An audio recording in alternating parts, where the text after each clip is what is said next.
రాష్ట్ర ముఖ్యమంత్రి నారా చంద్రబాబు నాయుడు స్వర్ణాంధ్ర స్వచ్ఛాంధ్ర పేరిట నిర్వహిస్తున్న కార్యక్రమాలు పరిసరాల పరిశుభ్రతకు ఎంతగానో ఉపయోగపడుతున్నాయని పలువురు పేర్కొన్నారు. స్థానిక 47వ వార్డులో మున్సిపల్ కార్పొరేషన్ ఆధ్వర్యంలో రాష్ట్ర ప్రభుత్వం ఆదేశాల ప్రకారం ప్రతి నెల 3వ శనివారం స్వర్ణాంధ్ర స్వచ్ఛాంధ్ర పేరిట వివిధ కార్యక్రమాల్లో భాగంగా ఈ వారం పాండురంగ గుడివీధి నుండి తడి చెత్త పొడి చెత్త ర్యాలీ నిర్వహించి రోడ్లు శుభ్రపరచడం, ముందుగా మున్సిపల్ స్కూల్ వద్ద మొక్కలు నాటడం, పక్షులకు త్రాగునీటి ఏర్పాటు చేయడం, అనంతరం కర్ణంగారి జంక్షన్ వద్ద ప్రతిజ్ఞ చేశారు.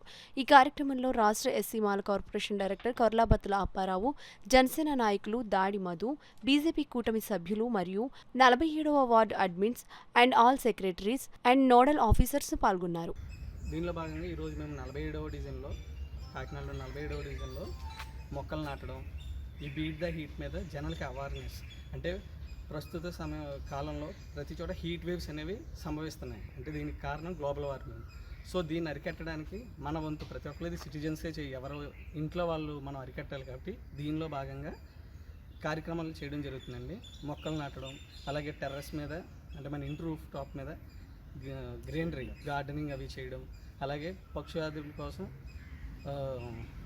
బయట వాటర్ ప్రొవైడ్ చేయడం, మన ఇంట్లోనే బయటన చిన్న కప్పుల్లో మీరు చేయగలిగినది చేయడం పక్షులకి. సో ఈ పక్షులు అంతరించిపోతున్నాయి కాబట్టి వాటికి నీటి సదుపాయం కల్పించడం, ఇలా అలాగే మరికొన్ని కార్యక్రమాలు కమిషనర్ గారు ఆధ్వర్యంలో చేస్తున్నాము. ఇందులో భాగంగానే కూటమి ప్రభుత్వం సభ్యులు కూడా పాల్గొని దీనికి సపోర్ట్ చేయడం జరిగింది. బాగా ఎండాకాలం కనుక ప్రజలు ఏ ఏ పరిస్థితుల్లో ఎలా ఉండాలనే దానికోసం ఈ కార్యక్రమం పెట్టడం జరిగింది. ఏంటంటే పూర్వం మన పెద్దలు చేలో పండినటువంటి ధాన్యం తెచ్చి ప్రతి ఇంటి దగ్గర కూడా సూరికి పెట్టేవారు. అది పక్షులకు ఆహారం అన్నమాట.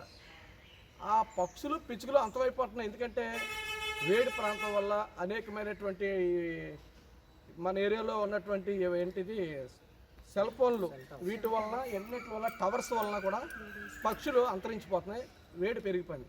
దీన్ని దృష్టిలో పెట్టుకుని విజన్ 2020 అని నారా చంద్రబాబు నాయుడు గారు ముఖ్యమంత్రి అయిన వెంటనే ప్రతి ప్రభుత్వ కార్యాలయాల్లో, ప్రభుత్వ మందిరాల్లో కానీ స్కూల్లో కానీ ఇంకుడు గుంటలు అనే కార్యక్రమం పెట్టారు ముందు చూపుతో.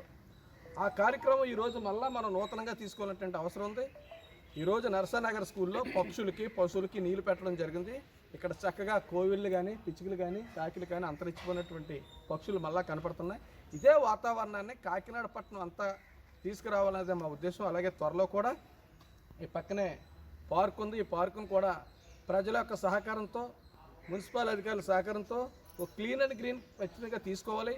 ఈ డివిజన్లో ఉన్నటువంటి అనేక మంది డాక్టర్లు, లాయర్లు, బిల్డర్స్ ఉన్నారు. వీరంతా కూడా సహకరించి మన డివిజన్ని మనం ముందుకు తీసుకెళ్లాలని చెప్పి కోరుకుంటూ